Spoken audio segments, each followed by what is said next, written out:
महाविकास आघाडीमध्ये माढ्याच्या जागेचा तिढा सुटलेला आहे। कारण धैर्यशील मोहिते पाटील यांनी शरद पवार गटात प्रवेश केलाय। जयंत पाटील यांच्या उपस्थितीत धैर्यशील मोहिते पाटील यांनी शरद पवार गटात प्रवेश केला। माढ्यात मोहिते पाटील यांनी भाजपाचे उमेदवार रणजित सिंह निंबाळकर यांच्या विरोधात तुतारी हाती घेतली। जयंत पाटील यांनी धैर्यशील मोहिते यांची माढ्यातून उमेदवारी जाहीर केली। मोहिते पाटील शरद पवार गटात आल्यानं भाजपाला हा मोठा धक्का मानला जातोय। एका उमेदवाराने तर माझ्या आड घातली, साहेब 9व्या नंबर मला लकी आहे, 9व्या नंबरलाच माझं नाव घोषित केलं पाहिजे। 9 उमेदवार जाहीर केले। आज तुमच्या सर्वांच्या साक्षीनं 10वा उमेदवार धैर्यशील मोहिते पाटील।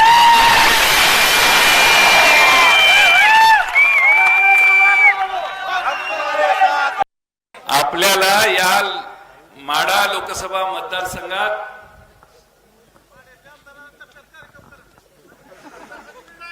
म्हणून तर इथं आलोय, झालाय कार्यक्रम।